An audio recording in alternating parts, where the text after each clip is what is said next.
Estamos haciendo memoria, 9 de junio de 1965, una fecha histórica en la historia nacional. En realidad va a caer en una casa del sur de Bogotá el bandolero Efraín González. Hay una compañía detrás de él. General Bedoya, ¿cuántos hombres están detrás de Efraín? Bueno, en el momento de la operación estaba un grupo de inteligencia localizador, que éramos unos 10 hombres de civil, dijéramos, no estábamos uniformados en ese momento, y había una compañía de la Escuela de Artillería, que son aproximadamente unos 150, 160 hombres, 4 pelotones, de a 40 hombres cada uno. Con eso se inició la operación. Ese día a las 7 de la mañana le caímos a la casa y se cubrió el sector con estas unidades militares. Posteriormente, como el problema se agravó, dijéramos, ¿no?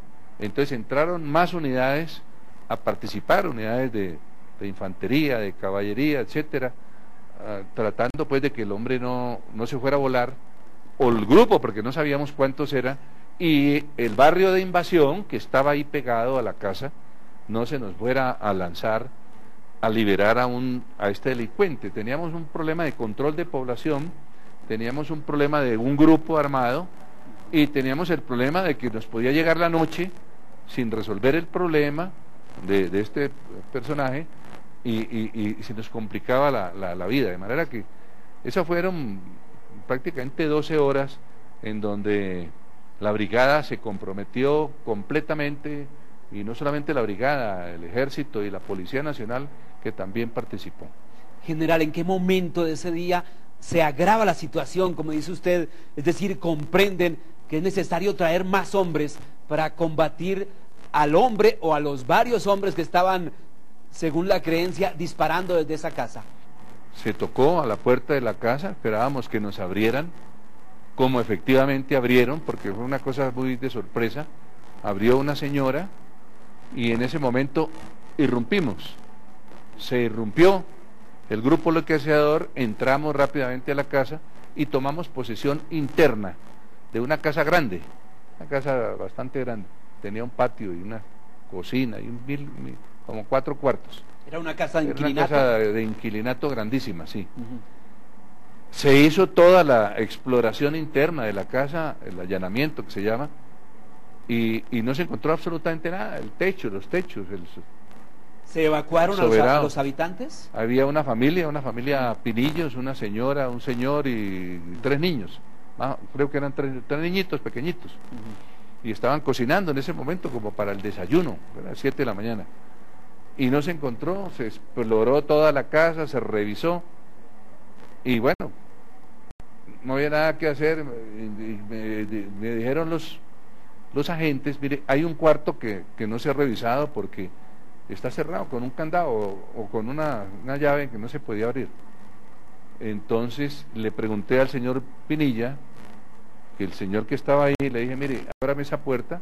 Me dijo, no, ese es un cuarto de un señor que trabaja en Caracas, que es en un taller de mecánica, y él viene hasta por la noche, y esa es la pieza de él.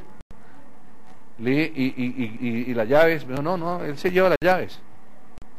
Y entonces dije, no, pues aquí no hay nada más que hacer sino abrir la puerta. Acomodé el lugar, hay que abrirla. Y empezamos a abrirla golpeándola con el hombro. Yo fui el primero que traté de romper esa puerta. No se pudo, porque era una puerta muy bien agarrada. Agarramos un barretón que había allá en un cuarto, en un patio. Kirama, que era un soldado extraordinario, le dije, oiga Kirama, traiga ese barretón y abre esa puerta porque no hay nada más que hacer para estar seguros de que no está ahí. Kirama era en un corredor. Kirama rompió esa puerta. Cuando la puerta se abrió, salió disparando Efraín y me mató prácticamente dos agentes ahí en el corredor, y a mí me hirió en la mano. Entonces ahí empezó el combate.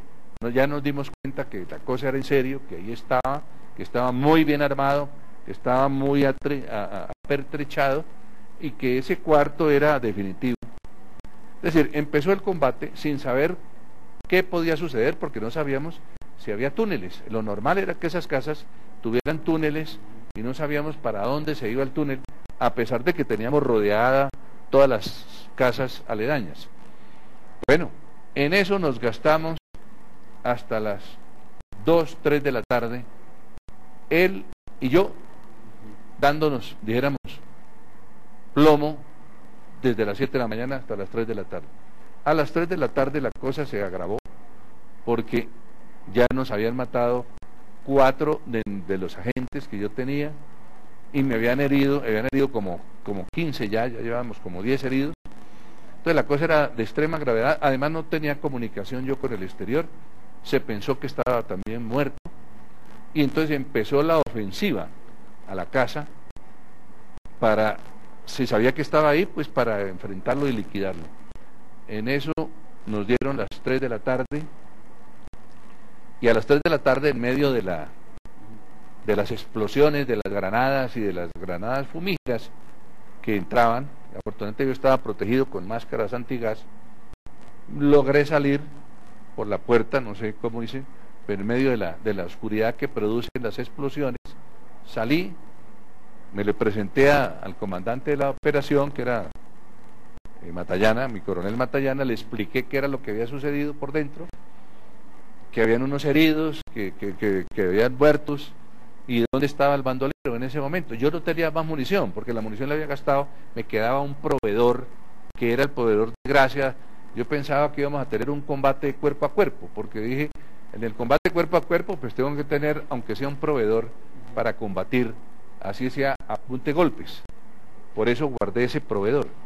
Le conté todo a esa Matallana, y a partir de ese momento se planeó lo que se llama la segunda etapa, o sea, volver a entrar a la casa a liquidar el problema entre las 4 de la tarde y las 7 de la noche, que fue cuando se dio de baja. En un momento Efraín González habla y pide la presencia de María Eugenia Rojas de Moreno Díaz. ¿Usted escuchó su voz?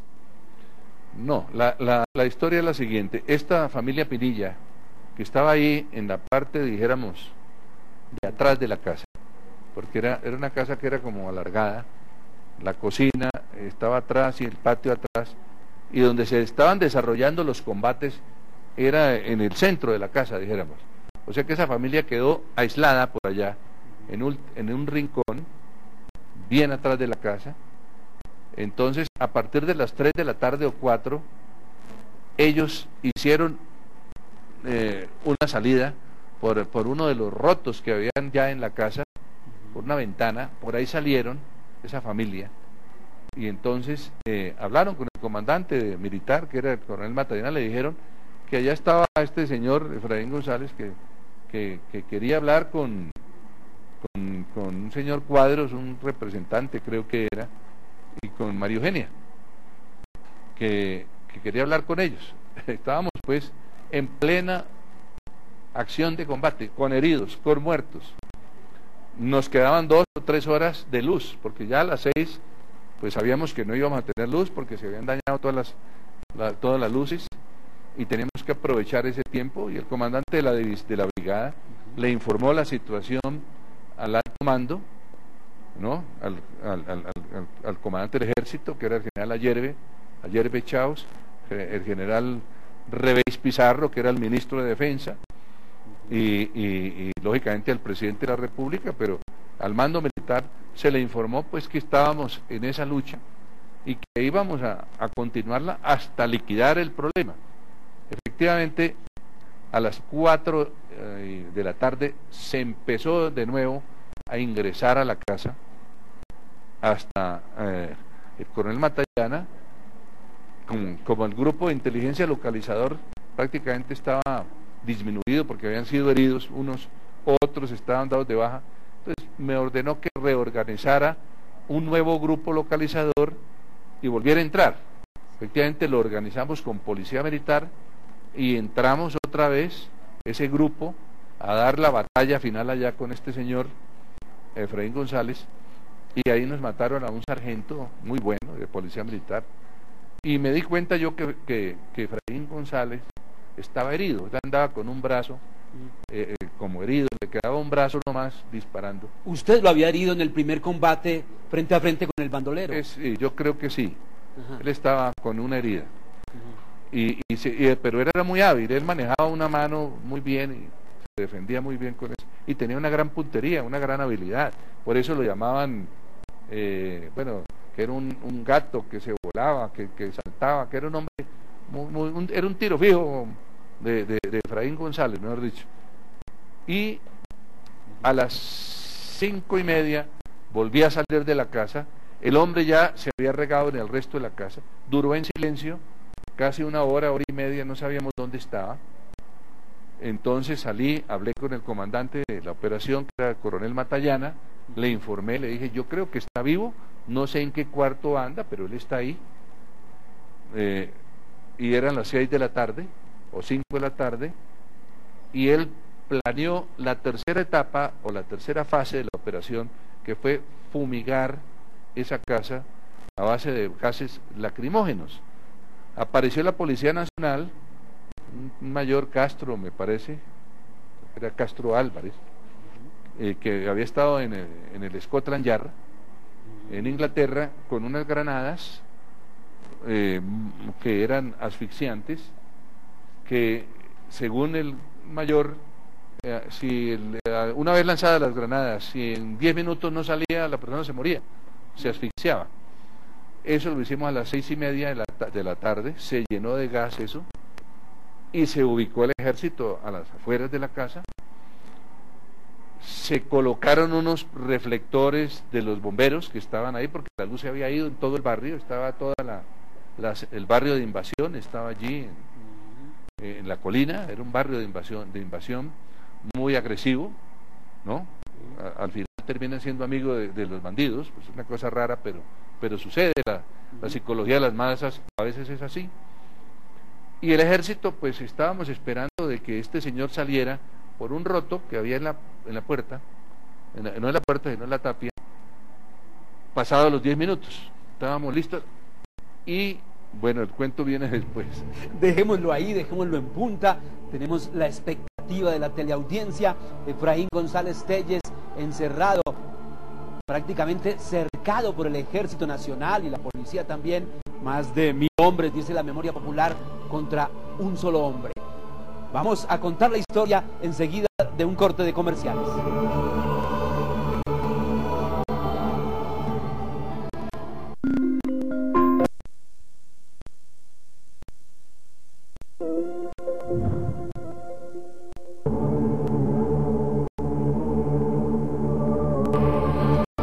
Estamos contando la historia de Efraín González. Lleva 12 horas enfrentando al Ejército Nacional en la calle 27 Sur, muy cerca de Caracas, allí al sur de Bogotá. General, usted, cuando era teniente del Ejército, lo enfrentó y resultó herido en la mano. Por favor, muéstrela y detalle en qué consistieron las heridas y si usted recibió atención médica. Bueno, yo recibí un tiro aquí en este dedo, en esta mano.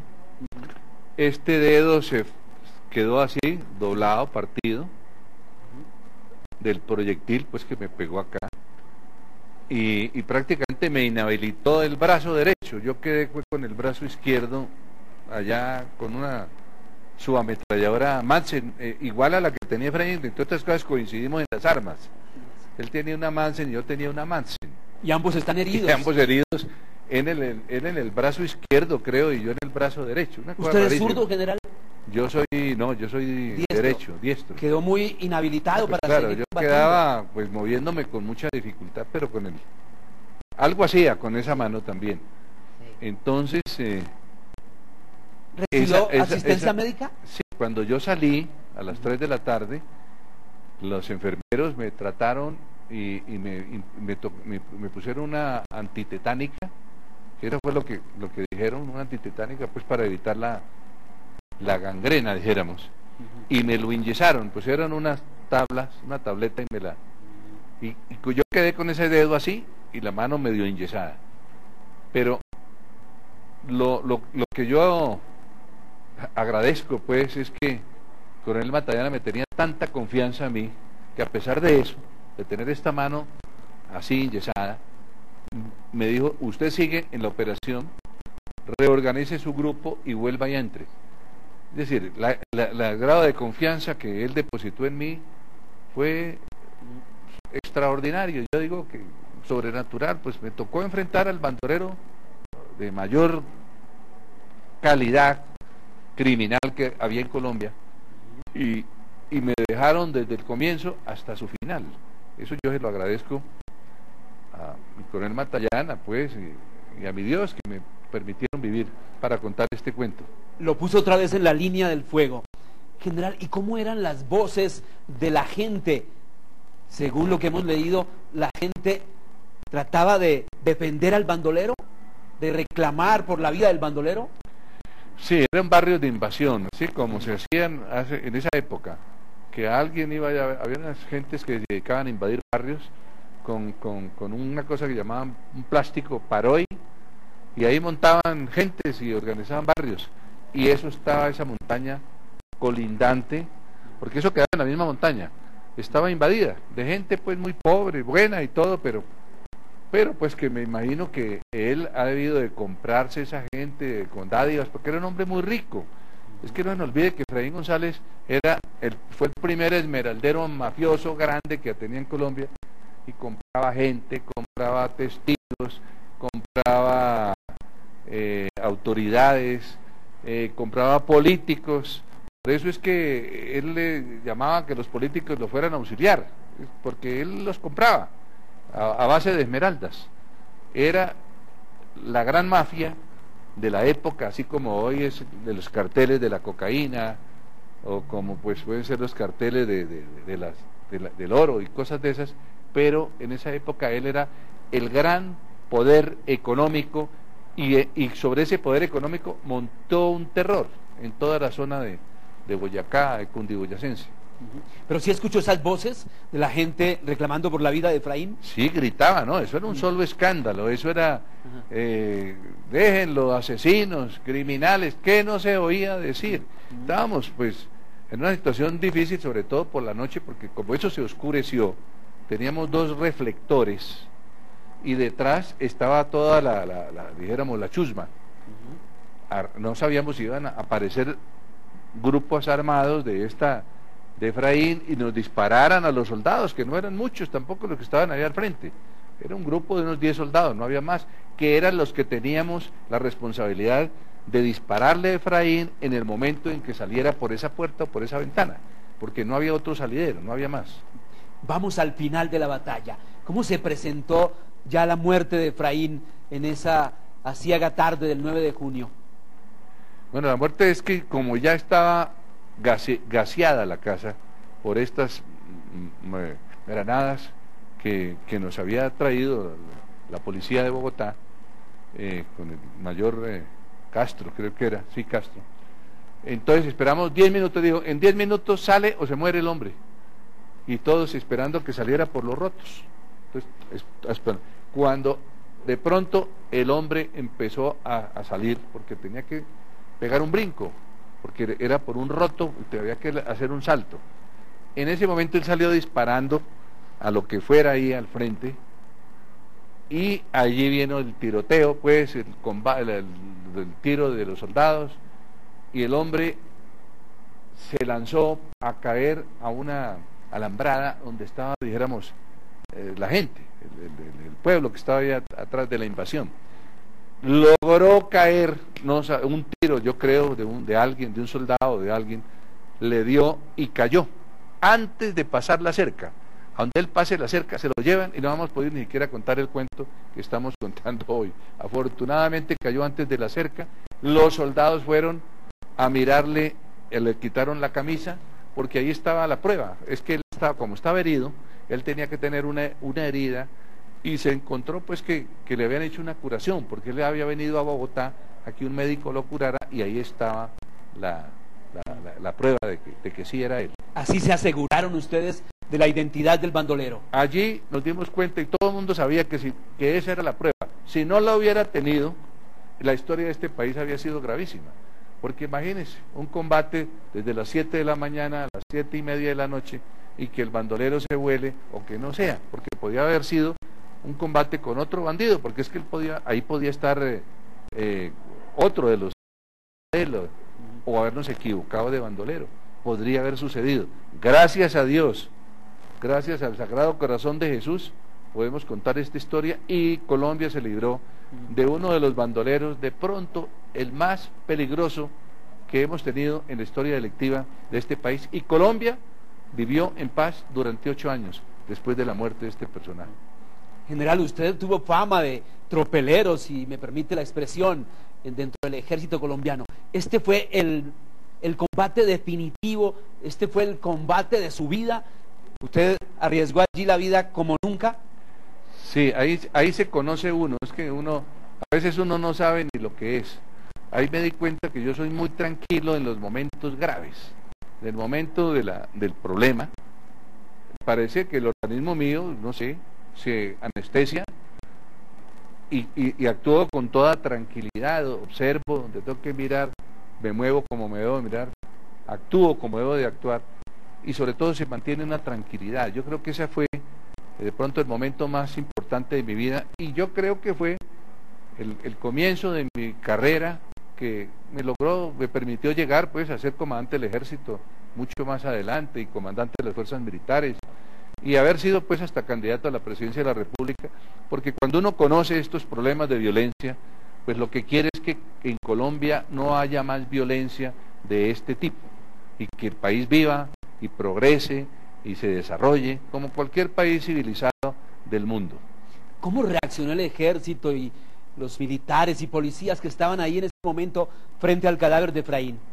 No, pues todo el mundo gritaba, feliz, se abrazaba, porque es que cuando se dieron cuenta que sí estaba herido el hombre, o había sido herido, esa era la prueba reina, dijéramos. Eso fue lo que nos indicó que sí era.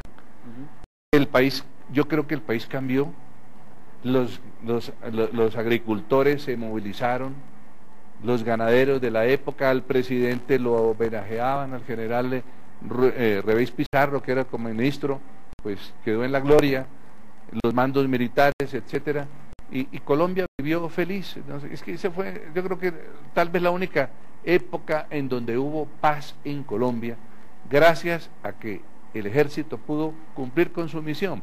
Son las palabras del general Harold Bedoya, protagonista de una época bien difícil en la historia nacional, aquella época de la violencia, uno de cuyos episodios más definitivos es la muerte del bandolero conservador Efraín González. Gracias, general Harold Bedoya, por haber estado.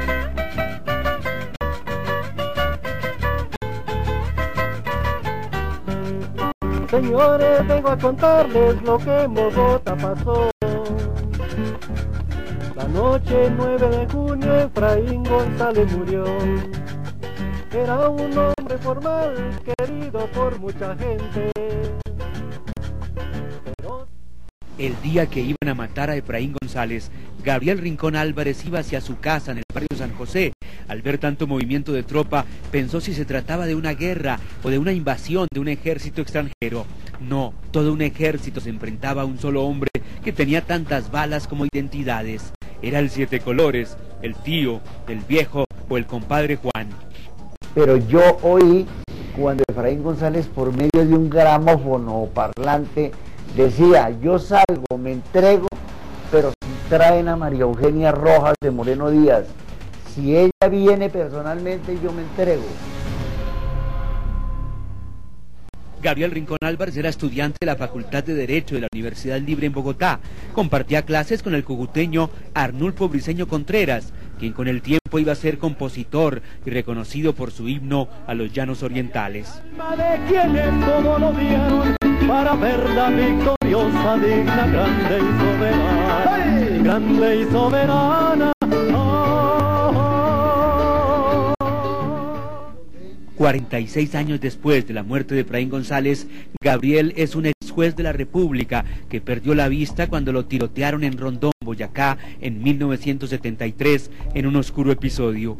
Pero su memoria está intacta. Recuerda que en el barrio San José había conocido a Abelardo González, un joven de 19 años, sobrino del Siete Colores. Al día siguiente de la balacera en que murió Efraín, Gabriel buscó a su amigo Arnulfo Briceño. Él me dijo, hermano, ¿usted vive por esos lados? Le dije, claro, yo oí toda la situación, todo.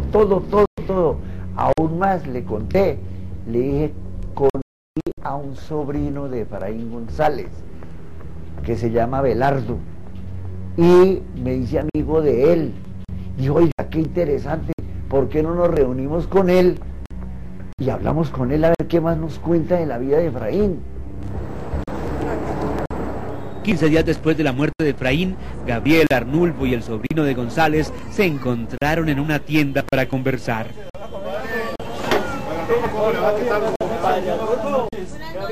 Arnulfo llevaba su 4 y entonces dijo, Arnulfo fue el de la idea, dijo, oiga, esta vaina vale la pena componer una canción. El sobrino de González también tocaba tiple y se lo prestaron allí en la tienda. Una guacharaquita y mi compadre. Entre cervezas y tonadas fue saliendo la canción.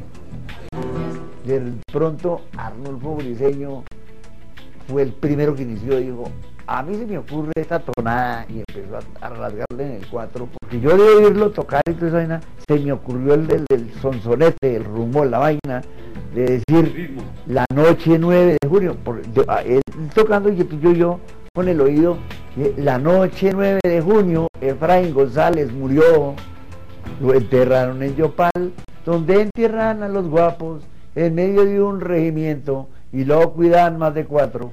Ese proceso fue mío total. Señores, vengo a contarles lo que en Bogotá pasó. La noche 9 de junio, Efraín González murió.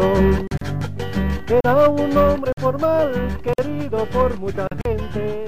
Y se le aportó otra parte que Abelardo dijo, y todos sus seguidores de noche van a rezarle, porque él nos contó que la gente seguidora de Efraín y que vivían muy agradecidos con él, decían que Efraín era un santo, que Efraín hacía milagros. Arnulfo sacó una libreta y él iba escribiendo los versos, porque es que el que iba realmente a estructurar la canción era Arnulfo. Dicen que toda la noche la gente corre a rezarle y le llevan bellas flores y velas para alumbrarle.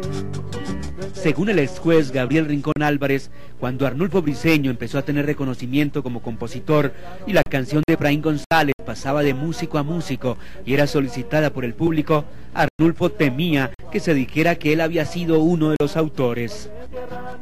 Pero Arnulfo decía, no hermano, eso yo, por ejemplo, yo no me atrevo a cantar esa canción. Yo no me atrevo a cantar esa canción porque eso me puede traer, para mi dedicación de mi folclore, me puede traer malas consecuencias. La canción ha sido grabada por varios grupos de música campesina que reproducen la versión que un día hizo Benito Ardila. Esta versión fue interpretada para darse cuenta por el grupo Los Jotas, conformado por Juan Rodríguez, José Alcides Villarreal, Julio Bustos y su hijo Jorge. En medio de los cañones y ametrallas y pistolas, cayó vencido González sin dar su grito de gloria.